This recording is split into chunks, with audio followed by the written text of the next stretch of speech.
day in the life of Haikyuu ships as parents. Disclaimer, this is an alternate universe, which means they are all just a part of an imagination, so no one shall react why the ships have kids, okay? He love you, hugs and kisses. By the way, I just want to give a thank you to these two for helping me come up with some of the baby names. Tsukiyama. Tadashi recently got discharged from the hospital after giving birth to their firstborn, and for some odd reason, for a huge number of times did he notice that Tsukishima K was avoiding their daughter, or in any case will not take care of her or even come near her. So, Yamaguchi thought to ask him to do something. K, babe, do you mind watching over her? Why?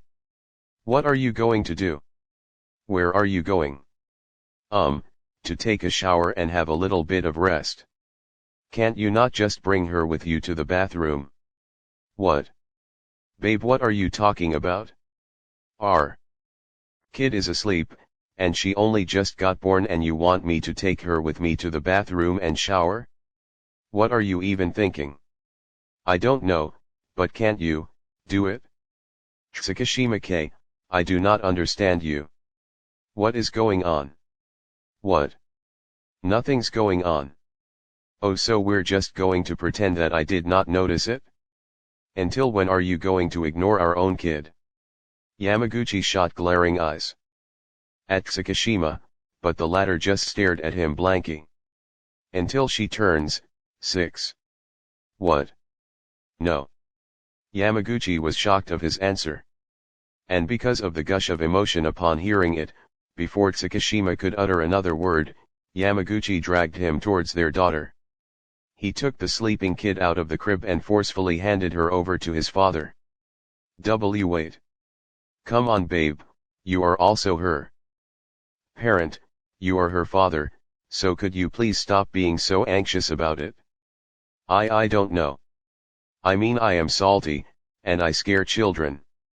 Will she be okay with me as well?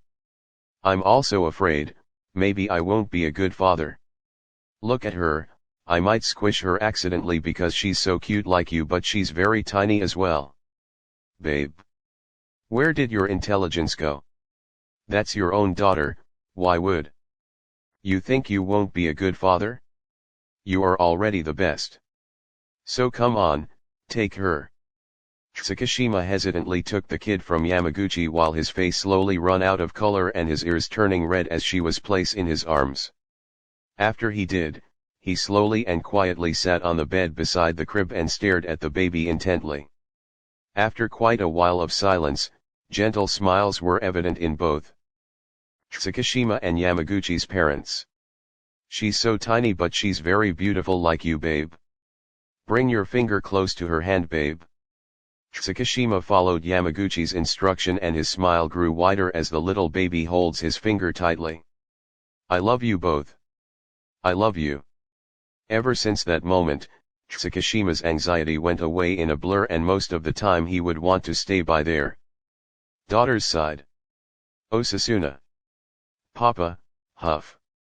Samu was busy preparing to cook when he saw his son crying while running towards him. Samu picked the child up, asked him what was wrong, and tried to calm him down. But instead, the cried more just as he was explaining to Samu what was going on.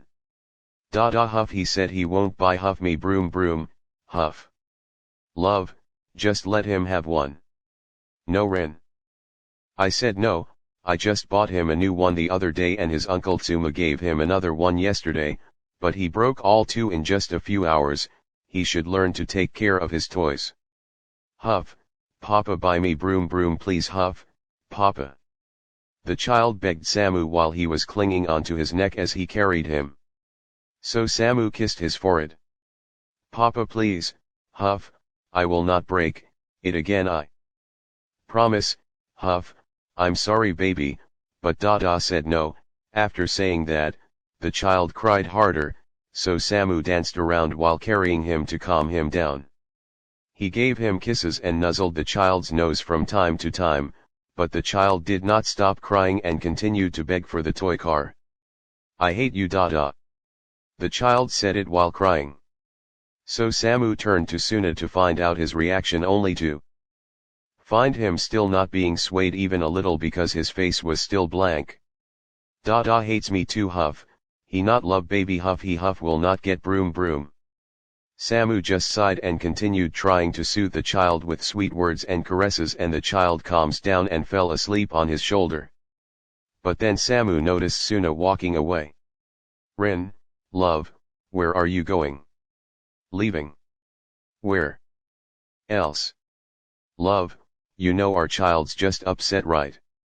However, Suna did not say a word and just got the car keys to leave. Samu just sighed and continued to soothe their kid until he was in deep sleep, and he was able to lay him down on the bed. Samu just sighed again and laid beside their kid until he fell asleep too. After about a few hours, Samu woke up only to find Suna sitting beside him and with his head leaning against the headboard and looking up while waiting for the two of them to wake up. He noticed that Suna was holding a toy car wrapped in a ribbon in his hand. Suna noticed Samu moving, so he greeted him with a kiss, and Samu sit up and leaned on him. How's your sleep?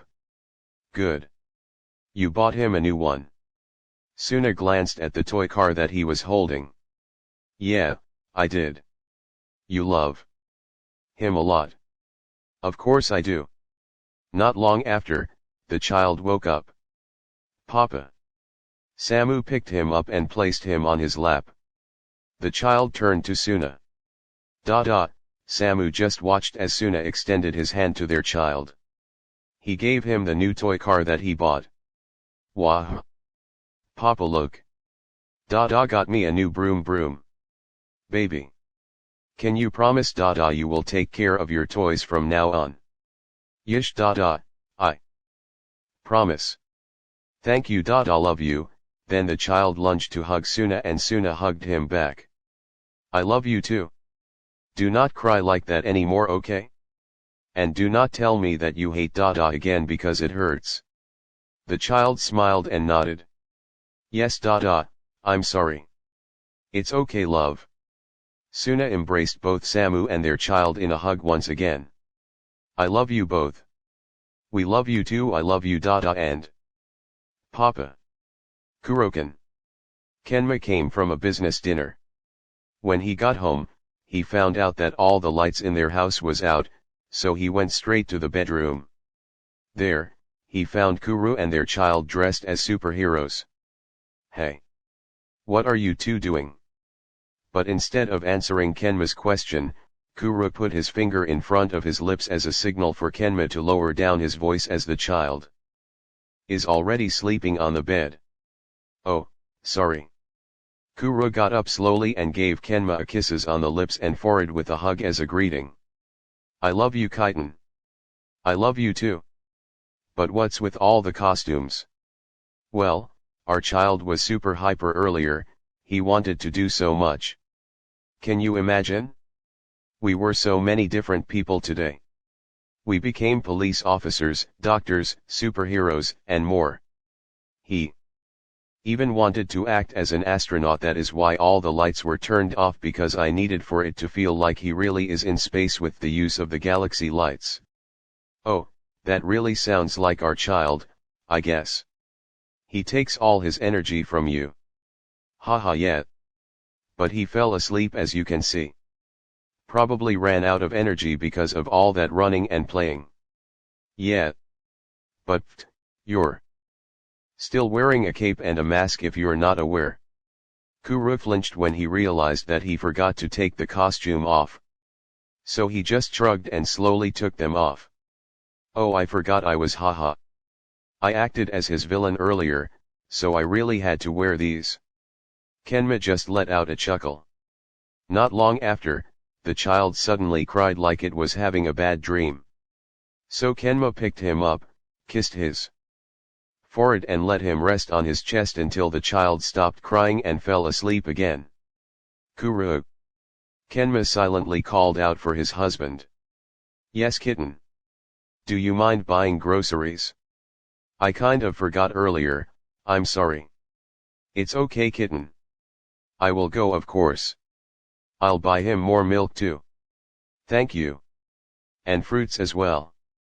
After that conversation, Kuro then grabbed his wallet and keys, then gave both Kenma and the child a kiss before heading out. Bokweka. It's the last week of October. That means that Halloween is almost here, and it has been a tradition for Bokuto's family to have a costume party every year. However, this year, Akashi was too busy with work that he was not able to personally take care of choosing his, Bokuto's, and their son's costume. Bokuto instead was left in charge. Bokuto-san, have you already chosen a costume for us this coming Friday? Yes Akashi, I already did. What did you pick? Hehe, it's a secret. You'll find out on Friday. Akashi wondered what Bokuto could have done this time, but he just nodded. When Friday finally came, it was now the day for the annual Halloween party and the costume has already arrived. Bokuto-san. Yes. Akashi. Why are there Mikasa volleyball swim caps in the package? Do our costume involve swimming? No, it's not swimming. But our son said he wanted volleyball for the costume. What? But Bokuto-san, if he did say that, I think that could have meant that he wanted us to dress like the players in a jersey, not a literal volleyball. Eh? Hehe. I just asked him, and he said he wants to be a volleyball, so that's what I got. Akashi sighed. He knew deep down inside that it was a mistake to have Bokuto choose the costume. He knew something like this will happen. Bokuto-san, if he really wants to be a literal volleyball, a huge ball costume would be better compared to the swim cap. A huge ball costume? Oh yeah. You're right Akashi. I'm gonna go get US3 right now. After saying that, Bokuto, without any further saying, he ran out of the house towards the mall. Akashi was left at home in awe. He did not mean that Bokuto should get another one, he just thought of saying that as a comment. He just sighed and shook his head. Well, what did I expect? He is Bokuto-san. So in that evening during the annual family Halloween party, all three of them were dressed as literal volleyballs. Kage Hina, Kageyama and Hinata were together on the beach with their child. Hinata Shoyo was sitting under the beach umbrella while Kageyama was playing beach volleyball with their son. Papa. Dada is being mean again. The child cries while running up to Shoyo with Kageyama following behind. He's mean. He got angry I could not spike his tosses. Kageyama, baka. Hinata boke. I was just teasing him. No you weren't. You really got angry at me Dada.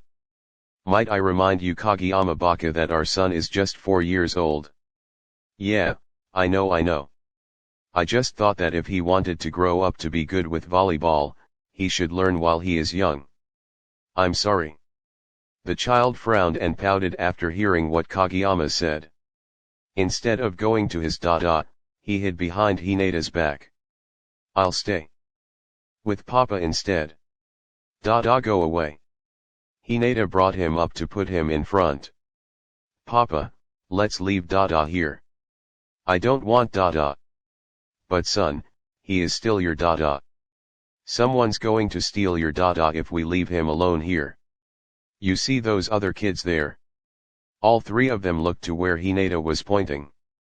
Dada has many fans baby, they might ask him to be their Dada instead if you don't want him anymore. The child was just listening and there was complete silence. He just looked back and forth between Kageyama and Hinata. Not long after, he burst into tears, causing both Hinata and Kageyama to panic. Dada is mine. No one will take Dada from me. The child said that as he raised his hand, signaling he wants Kageyama to carry him. You're mine Dada. Yes baby, I'm yours. I'm not going to be someone else's Dada. Papa. Hinata smiled and nodded, and he kissed the child's cheeks repeatedly. I love you both Papa and Dada. No one will take Papa and Dada away from me. No will take us away from baby. Promise. We promise. After their son calmed down, the three of them went back to play volleyball. IwaOi. Oikawa just finished preparing a bath for their daughter so she can finally have her afternoon nap. He heads to their room to fetch her. When he got to the room, he found her applying makeup all over Iwajumi's face. Oikawa faked a cough to try to hide his laughter but later failed when he fully saw Iwajumi's face. Hey, sweetie. It's time for your bath. Oikawa, stop laughing tisk. Iwajumi looks away from Oikawa. His ears were really red showing that he was a bit embarrassed so Oikawa just nodded because it might upset him if he won't stop laughing. Their daughter walked up to Oikawa instead while giggling, showing him Iwajumi's face while describing what she did one by one. Looks good sweetheart. Oikawa please. No, you look really good. I never knew that lipstick would look good when used like that. Papa, Dada is very pretty, right? Yes, he is sweetie. But come on. It's time for your bath, wait for Papa in the bathroom. The child nods and she pulled both Iwajumi and Oikawa and gave each of them a kiss on their cheeks before running off. Oikawa after their kid ran to the bathroom went beside Iwajumi and he cupped his cheeks. Iwajumi frowns at Oikawa as the latter laughed.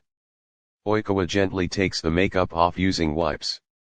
She might want to become a makeup artist when she grows up if she continues like this, you know. She always loved to put makeup on your face. Iwajumi just stayed silent so Oikawa after wiping his face gave him a smile and a kiss. You're still handsome, so don't worry. And our princess enjoying it, you know. I enjoyed it too, not until you left. Maybe you don't find me manly enough anymore. Oikawa chuckled. I find it really cute, that's why I laughed, love. Plus you look good all the time and nothing is more manly than you making our princess happy, so you don't have to worry about anything. Okay. I love you. Okay. I love you too. But you should go give her a bath already, I can already hear her playing and the water is already splashing. Oikawa nodded and they both shared a kiss. Before he went towards the bathroom to give their princess a bath. SakuAtsu.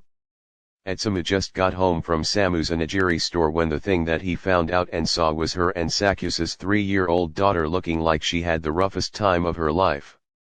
Her face had spots of black due to the dust as well as her clothes. When she noticed Etsumu, she just smiled and giggled innocently and ran towards the garden. Etsumu just put down his things on the table and he followed her. He was stopped in his tracks, surprised when he arrived at the garden, and he saw his husband looking also like he had the roughest time of his life. Well, knowing SakuAtsu, he may be really having the worst time, especially when it comprises cleanliness and hygiene. Omi. What were the two of you doing when I was out? Cleaning, what? Then why do you both look like you did the opposite? Well, we were cleaning in the kitchen. And she played with the coal on the stove and well, Etsumu just sighed. Well, come here you two. Let's get you both cleaned up. Etsumu both pulled them inside to let them take a shower while he prepared their dinner. Right after eating, the three of them played until their princess ran out of energy and eventually fell asleep. After tucking her to bed, Etsumu went to their bedroom only to find SakuAtsu's weary eyes with his nose, cheeks, and neck as red as a rose. Omi. Hey Omi. You are having allergic reactions. Yeah, I know. Omi, it's not okay for you to tolerate her with playing with anything, you know. Even if she is having fun. She's still a baby. I don't want her to be upset even if it bothers me. You're the greatest father, Omi. But don't you think she'll still be upset if she knows that her playing has caused his Dada to be sick? Yeah, you're right. I'm sorry. I won't next time. Atsumu just nodded and he gently tended to Sakusa until his allergies subsided completely. Asanwoya. All of them were at the living room. Nishinoya was just laying on the couch while Asahi and their daughter was playing on the carpet in front. Dada, I want to braid you hair. Do you want Papa's help, baby? No, baby can do it, Papa. Nishinoya just nodded and continued to smile while watching the two bond. Asahi would give their little girl random kisses while she carefully braids Asahi's long hair. Done. She proudly shouted and looked at Noya. Papa, look at the braid I did on Dada's hair. Does it look good? Did baby do a great job? You're doing great, baby. After that, they just continued to play until Nishinoya decided that it is time for their little princess to take her afternoon nap. No, I don't want to go to sleep. The little girl pouted and started to cry while Noya was trying to calm her down. Baby, you need to take a nap so that you'll grow big, okay? The little girl just whined and threw a bit of a tantrum, but it didn't last long as she fell asleep on Noya's shoulder. Asahi, you should go to sleep too. Let's remove those braids so your head won't hurt when you lie down. No, don't, but I'm okay. Don't take the braids off. She might cry when she wakes up and sees that I took them off. Alright, but you still need to take a nap too. You might be tired from all that playing. I will, but can I lie on your lap instead? Noya smiled, then he let Asahi rest while he was caressing his forehead. And do you all want part 2? If so, what ships should I do next? Let me know.